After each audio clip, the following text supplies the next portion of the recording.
আসসালামু আলাইকুম এভরিওয়ান। অপরাধ গল্পের 9 নম্বর পার্ট। তো চলো বেশি কথা না কইয়া গল্প শুরু করা যাক। নীলা বলল, অমন করে কি ভাবছো? আমি বললাম, ভাবছি বাড়ির কথা, মা বাবার সামনে কিভাবে দাঁড়াবো। নীলা বলল, কেন, পা দিয়ে? আমি বললাম, আমি মজা করছি না, আমি বলছি এইভাবে যে বিয়ে করছেন এখন পরিবার জানলে কি বলবে। নীলা বলল, কিছু বলবে না, হুদাই তুমি চিন্তা করছো। আমি বললাম, তবে এভাবে না করলেও পারতেন। নীলা বলল, তো কি করব? হ্যাঁ, আমি যদি না করি দেখবো অন্য কেউ তোমাকে নিয়ে যাবে, তখন আমার কি হবে? আমি বললাম, কেন, অন্য কাউকে বিয়ে করে নিবেন? নীলা বলল, একদম এই কথা বলবি না, তুই আমার, আমি তোর। আমাদের কেউ আলাদা করতে চাইলে আমি তাকে মারবো, না হয় আমি মরবো। আমি বললাম, বাহ বাহ, কি রাগ, তাই এত ভালোবাসা কোথা থেকে আসলো? নীলা বলল, আমার মন থেকে, আর তোমার ভালো মানুষ দেখে।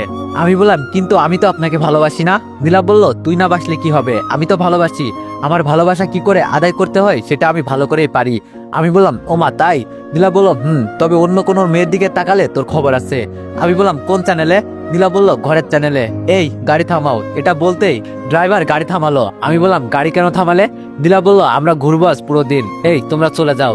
একজন বডিগার্ড বলে উঠলো, না ম্যাম, আপনার নিরাপত্তা দিতে হবে তো। নীলা বলল, যেটা বলছি সেটা করো, তোমাদের লাগবে না, আমার নিরাপত্তা আমার স্বামী দিতে পারে, বুঝতে পারলে? কিন্তু নীলা বলল, কোনো কিন্তু না, যেটা বলছি সেটা করো। ধমক দিয়ে কথাটা বলল নীলা। নীলার ধমক শুনে গার্ডটা চলে যেতে নীলা বলল, চলো জানু, আমরা পার্কের ভিতরে যাই। এটা বলে আমার হাত ধরে গাড়ি থেকে নামিয়ে আমাকে কিছু বলতে না দিয়ে হাঁটা ধরলো। নীলা আমার হাত এমন ভাবে ধরছে যেন আমি ছাড়া পেলে হারিয়ে যাব। আমি বললাম, আরে নীলা, এইভাবে হাত ধরে আছেন কেন? নীলা বলল, আমার বরের হাত আমি কিভাবে ধরবো সেটা তোকে বলবো নাকি? আমি বললাম, কিন্তু হাত তো আমার। নীলা বলল, কিন্তু হাতটা তো আমার স্বামীর, তো বেশি কথা না বলে হাঁটতে থাক। তারপর আমি আর নীলা একে অপরের হাত ধরে হাঁটতে লাগলাম। আমার কিন্তু বেশ ভালো লাগছে। এইদিকে জেরিন বাসায় এসে নিজের রুমে গিয়ে সবকিছু তছনছ করে দিচ্ছে। জেরিন বলল, না, এটা হতে পারে না, রিফাত শুধু আমার কাছ থেকে কেউ রিফাতকে কেড়ে নিতে পারবে না। এইগুলো বলছে আর রুমের জিনিসপত্র ভাঙছে। এইদিকে রুমের বাইরে দাঁড়িয়ে জেরিনের মা বাবা দরজা ধাক্কাচ্ছে আর বলছে, মা দরজা খোল। কিন্তু কে শুনে কার কথা? জেরিন তার রাগ দেখিয়ে যাচ্ছে আর জিনিসপত্র ভাঙছে। জেরিন বলল, এই জেরিন কি করতে পারে এখনো কেউ জানে না। আমি আমার স্বার্থের জন্য সব করতে পারি, আর আমি সেটাই করব। রিফাত, তোকে তো আমার করেই ছাড়বো, দেখিস। অন্যদিকে আমার পরিবার আর নীলার পরিবার বসে কথা বলছে। রফিক সাহেব বলল, ভাই মিরাজ, আমরা চেয়েছিলাম দুইজনের বিয়ে অনেক বড় করে দিব, কিন্তু এটা কি হলো? তারপরও ছেলে মেয়ে একটা ভুল করে ফেলছে, এখন কি করবি বল? মিরাজ বলল, ঠিক বলছিস, এখন কি করা যায় বাবা তুমি বলো। দাদু বলল, যেটা হয়ে গেছে সেটা থাক। আমি বলি কি, তাদের আনুষ্ঠানিকভাবে কাল বিয়ে দিই, পরে না হয় বড় করে করব। রফিক সাহেব বলল, তাহলে আঙ্কেলের কথা মতোই হবে, কি বলিস মিরাজ? মিরাজ বলল, ওকে, বাবা যেটা বলবে সেটাই হবে। দাদু বলল, কিন্তু ওই শয়তান দুটা কই, এখনো আসলো না কেন? মিরাজ চৌধুরী বলল, বাবা ওরা মনে হয় ঘোরাঘুরি করছে, সময় হলে আসবে না, আমরা বরং এই দিকের কিছু কাজ করি, কেমন? দাদু বলল, এটাই ভালো হবে। এইদিকে আমি আর নীলা বিকাল পর্যন্ত ঘোরাঘুরি করে সন্ধ্যার দিকে বাড়ির দিকে রওনা দিলাম। আজ দিনটা আমার স্বপ্নের মতো কাটছে। নিজের প্রিয় মানুষটাকে এইভাবে কাছে পাবো আমি জীবনেও ভাবতে পারিনি। আমি চেয়েছিলাম নীলার রাগী দেখিয়ে আমাকে ধমক দিয়ে আমার রাগ ভাঙাবে, কিন্তু রাগ ভাঙালো ঠিক, কিন্তু জোর করে বিয়েও করে নিল। আমি মনের সুখে গাড়ি চালাচ্ছি আর নীলা আমার কাঁধে মাথা দিয়ে আছে। হঠাৎ নীলা বলে উঠলো, আচ্ছা রিফাত, তুমি আমাকে কতটা ভালোবাসো? আমি একটু দুষ্টমি করে বললাম, কই ভালোবাসি, আমি তো আপনাকে ভালোবাসি না। একটা ছেলে এতটা অপমান হওয়ার পরও কিভাবে ভালোবাসে? নীলা বলল, প্লিজ আমাকে বিশ্বাস করো, আমি এটা করতে চাইনি। আমি বললাম, সেটা যাই হোক, আমি তো কষ্ট পেয়েছি। আচ্ছা, আপনার আকাশ নাকি না কার সাথে বিয়ের কথা চলছিল? নীলা বলল, আরে দূর, ওইটা তো আমার একটা গার্ড ছিল, তোমার মুখ থেকে ভালোবাসি কথাটা বের করার জন্য। আমি বললাম, আর দেখেন, যেই দিন বললাম সেই দিন অপমান হলাম। নীলা বলল, তুমি অনেক কষ্ট পেয়েছো তাই না? আমি একটু অভিমান নিয়ে বললাম, অনেক কষ্ট পেয়েছি। নিজের প্রিয় মানুষের কাছ থেকে অপমান উপহার পাওয়া কতটা যে কষ্টদায়ক সেটা একমাত্র যে পায় সেই বোঝে। নীলা বলল, ওলে বাবুলে, আমার জামাইটা অনেক কষ্ট পেয়েছো তাই না? চিন্তা করিও না, আজ থেকে ভালোবাসা দিব, কেমন? এইভাবে দুইজন কথা বলতে বলতে আমাদের বাড়ি চলে আসলাম। নীলা গাড়ি থেকে নেমে বাড়ির দিকে তাকাতে নীলা বলল, ওয়াও, কি সুন্দর বাড়ি, এত বড় বাড়ি, এটা তোমাদের? আমি বললাম, নীলা বলল, আচ্ছা এখানে দাঁড়িয়ে না থেকে আমাকে নিয়ে যাও। আমি বললাম, আমাকে নিয়ে যাও মানে? নীলা আমার মাথায় আলতো করে হাত দিয়ে থাপ্পড় দিয়ে বলল, আরে গাধা, নতুন বউকে ঘরে কোলে করে নিয়ে যেতে হয়, এটা তুমি জানো না? আমি বললাম, তোমার মতো আলুর বস্তাকে আমি কোলে নিব, প্রশ্নই আসে না। নীলা বলল, কি বললি কুত্তা, আমি আলুর বস্তা? এটা বলে আমার সুন্দর চুল ধরে টানতে লাগলো। আমি আলুর বস্তা তাই না? তুই আলুর বস্তা, তোর 14 গোষ্ঠী আলুর বস্তা। আমি বললাম, নীলা কি করছো, ছাড়ো, আমার ব্যথা লাগছে তো। নীলা বলল, ব্যথা পাওয়ার জন্যই তো ধরছি। এটা বলে আমার চুল ছেড়ে দিয়ে নীলা আবার বলল, আমি এখান থেকে 1 পাউন্ড দিব না যতক্ষণ না 20 বার কান ধরে উঠবাস করবি। আমি বললাম কি কান ধরে উঠবস, এটা কখনোই সম্ভব না। নীলা বলল তাহলে আমি তোমার বাসায় যাব না। আমি বললাম না গেলে নাই, আমি যাই কেমন? নীলা বলল যাও, আর আমি আব্বুকে কল দিয়ে বলবো আপনার ছেলে আমাকে জোর করে বিয়ে করে এখন অস্বীকার করছে, তাই বাড়িতে নিয়ে যাচ্ছে না। আমি বললাম কি মিথ্যা কথা, জোর করে তুমি আমাকে বিয়ে করছো, আমি না। নীলা বলল সেটা বাবা তো আর জানে না। আমি বললাম তাই তো।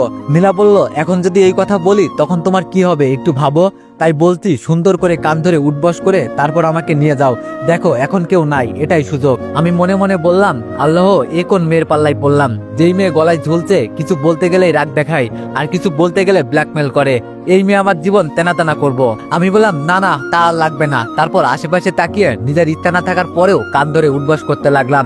এইভাবে 5-6 বার উঠবস করতে নীলা হাসতে হাসতে বলে উঠলো, পাগল একটা, আর লাগবে না উঠবস করতে, অনেক হয়েছে, এখন আমাকে নিয়ে চলো। আর আমি তার দিকে মুগ্ধ নয়নে তাকিয়ে আছি, কি সুন্দর তার হাসি, কি মায়াবী তার মুখ, দেখলে মন জুড়িয়ে যায়। নীলা বলল এইভাবে তাকিয়ে থাকবে নাকি নিয়ে যাবে আমাকে? নীলার কথার ভাবনা থেকে ফিরে এসে বললাম নিয়ে যাচ্ছি। এটা বলে নীলাকে কোলে তুলে নিলাম, আর নীলা তার 2 হাত দিয়ে আমার গলা জড়িয়ে ধরলো। তারপর অনেক কষ্ট করে আলুর বস্তা টুক্কু নীলাকে বাসার দরজার সামনে নিয়ে এসে নামিয়ে দিলাম। তারপর বাসায় ঢুকতে দেখি সবাই একসাথে সোফায় বসে আড্ডা দিচ্ছে, নীলার বাবা মা, আমার পরিবারের সবাই। নেহাল বলল আম্মু তোমার গুণদার পোলা আকাম করে আইছে। এটা বলতে আম্মু নেহালের দিকে রাগি চোখে তাকাতে নেহাল চুপ করে রইল, আর বাকি সবাই নেহালের কথায় মুচকি মুচকি হাসতেছিল। তারপর আম্মু নীলার কাছে গিয়ে তাকে ধরে সোফাতে বসালো, আর আমি সেখানে দাঁড়িয়ে না থেকে নিজের রুমে গেলাম ফ্রেশ হতে। তারপর ছাদে গিয়ে ফোন টিপতে লাগলাম। এইদিকে সবাই নীলাকে পেয়ে অনেক খুশি, সবাই ঠিক করছে নীলা আজ থেকে আমাদের এখানেই থাকবে এবং 2 দিন পর একটা বড় অনুষ্ঠান করবে। আব্বু আর তার বন্ধু রুমে বসে আড্ডা দিচ্ছে, আম্মু আর নীলার মা রান্নাঘরে রান্না করছে, আর নিহাল আর নীলা আমার রুমে বসে আড্ডা দিচ্ছে। হঠাৎ নিহাল বলে উঠলো, আচ্ছা ভাবি তোমার কোনো বোন নাই? না মানে তোমার আব্বু আম্মু আসলো কিন্তু অন্য কাউকে দেখলাম না যে। নীলা একটু হাসি দিয়ে বলল, কি দেবরজি, আমার বোন দিয়ে কি করবা? নেহাল বলল, না মানে আমার ভাই তো বিয়ে করে নিছে, এখন বাকি আমি, আর যদি তোমার বোন থাকতো তাহলে 2 জন এক বাড়িতে, বুঝতে পারছো? নীলা বলল, ওরে হারামি, তাহলে এই তোর মনে ছিল? নেহাল একটু হাসি দিল। নীলা বলল, কিন্তু তোমার জন্য অনেক দুঃখ লাগছে, আমার তো কোনো বোন নেই, যদি থাকতো তাহলে দেখা যেত। নেহাল একটু মন খারাপ করে বলল, আচ্ছা সমস্যা নেই। তারপর তারা দেবর ভাবি মিলে গল্প করতে লাগলো। এইদিকে আমি আমার লোক রানাকে কল দিয়ে বললাম, কিরে পরিস্থিতি কেমন? রানা বলল, ভাই ভালো না, মন্ত্রী তাই 2 ছেলেকে হারিয়ে প্রায় পাগল, যে কোনো টাইমে এসকে সাথে মিলে কিছু একটা করতে পারে। আমি বললাম তোরা সাবধানে কাজ কর, আমাদের দরকার এসকে কে, তাকে এখনো কেউ চিনে না। রানা বলল, আচ্ছা ভাই, এত কিছু না করে মন্ত্রীশালাকে তুলে নিয়ে আসলে কেমন হয়, তার কাছ থেকে সব জেনে নিব। আমি বললাম, আরে না ভাই, মন্ত্রী এখনো পাওয়ারে আছে, এটা বলা যতটা সহজ ততটা কঠিন, সময় হলে সব করব, আগে এসকের খোঁজ লাগা। রানা বলল, ওকে ভাই। আরো কিছুক্ষণ ছাদে থেকে নিচে নামলাম রাতে খাবার খাওয়ার জন্য। সবাই মিলে খাবার খাওয়া শেষ করে যখনই উপরে যাব তার আগেই দাদু বলে উঠলো, রিফাত উপরে না গিয়ে সবাই গিয়ে বস, কতক্ষণ আড্ডা দিব, দাদা নাতি অনেকদিন হয়ে গেল আড্ডা দিই না। আমি বললাম, ওকে দাদু। তারপর আমি সবাই বসে টিভি দেখছি আর দাদু খাবার খাচ্ছে। তারপর সবাই খাওয়া দাওয়া শেষ করলো, তারপর আমরা সবাই সবাই বসে আড্ডা দিতে বসলাম, আর আম্মু আন্টি নীলাকে উপরে নিয়ে গেল। দাদু বলল, তা দাদু ভাই, আমরা তো বলছিলাম তোমাকে বিয়ে করাবো, তারপরও কেন এই কাজ করলা? আমি বললাম, আরে দাদু, এটা কি আমি নিজের ইচ্ছায় করছি নাকি? আমি তো চাইছিলাম তোমাদের জানাবো, তারপর তোমাদের ইচ্ছা মতো বিয়ে করব। বাবা বলল, তাহলে এই কাজ করলি কেন? তারপর আমি একে একে সব বলতে লাগলাম, কিন্তু আমি যে অফিসার নাইমকে মারছি সেটা বলিনি। আমার কথা শুনে সবাই হাসতে লাগলো। নেহাল বলল, এইবার আমার ভাইকে টাইট দেওয়ার মতো একটা ভালো ভাবি আইছে। বাবা বলল, তুই ঠিক বলছিস। দাদু ভাই বলল, আচ্ছা রিফাত, অফিসে কখন জয়েন করবি? আমি বললাম, যখন আপনি বলবেন। দাদু ভাই বলল, আচ্ছা ঠিক আছে। এইবার কিছুটা চিন্তামুক্ত হলাম। আমি বললাম, কেন, কি হয়েছে? দাদু বলল, তুমি জানো না দাদু ভাই, তোমার আব্বু যাওয়ার পরে 2 বছর ভালোভাবে কোম্পানি চালাতে পারলো, পরে কি হলো জানি না, কোম্পানির শেয়ার ডাউন হয়ে যাচ্ছে। আমাদের কোম্পানি আগে 1 নম্বর ছিল আর এখন 30 নম্বরে। আমি বললাম, আচ্ছা এখন 1 নম্বরে কি আছে? দাদু বলল, আর কোম্পানি, কিন্তু এই কোম্পানি আগে আমাদের নিচে ছিল, আমাদেরটা ডাউন হওয়াতে এখন 1 নম্বরে চলে গিয়েছে, এখনো সেই আগের অবস্থানেই আছে। আমি বললাম, ও এটা তো অনেক বড় কোম্পানি, আচ্ছা এই কোম্পানির মালিকের সাথে কখনো কথা হয়েছে?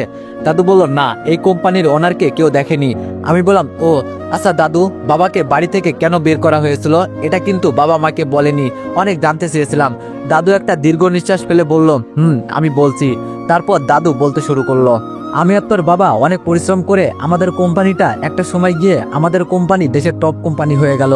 আর তখন তুই পড়তি ইন্টারে, আর তোর ছোট ভাই ছিল মনে হয় 4 বছরের।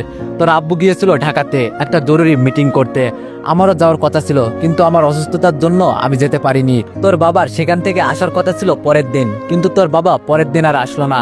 আমি তোর আব্বুর ফোনে যতবার কল দিলাম ততবার বন্ধ বলছে। অনেক চিন্তা হয়েছিল, তাই এখানকার পুলিশকে জানাই। পরে তারা বলল তোর আব্বুকে নাকি ড্রাগস সহ ধরা পড়েছে এবং সে নাকি মেয়ে পাচারের সাথে জড়িত ছিল, তাই তাকে পুলিশ ধরছে এবং ধরা অবস্থায় তোর আব্বু নাকি নেশাগ্রস্ত ছিল। এইসব শুনে আমার একটু বিশ্বাস হচ্ছিল না, তাই আমি সাথে সাথে ঢাকার উদ্দেশ্যে রওনা দিলাম।